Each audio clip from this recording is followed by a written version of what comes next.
ನೀಲಕಂಠ ಶಿವನ ಕಥೆ. ಪ್ರಾಚೀನ ಕಾಲದಲ್ಲಿ ದೇವತೆಗಳು ಮತ್ತು ಅಸುರರು ಅಮೃತವನ್ನು ಪಡೆಯಲು ಕ್ಷೀರಸಾಗರ ಮಂಥನ ಮಾಡಿದರು.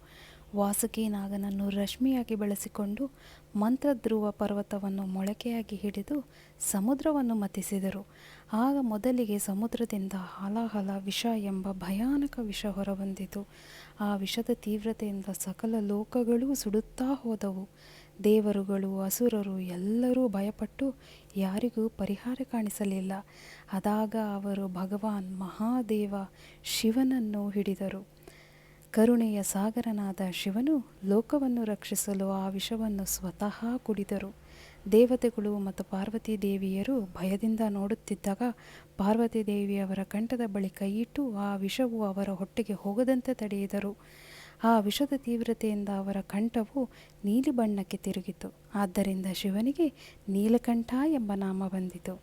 ಈ ಕೃತ್ಯದಿಂದ ಭಗವಾನ್ ಶಿವನು ಲೋಕಪಾಲಕ, ದಯಾಮಯ ಮತ್ತು ವಿಶ್ವರಕ್ಷಕ ಎಂಬ ಬಿರುದನ್ನು ಪಡೆದರು.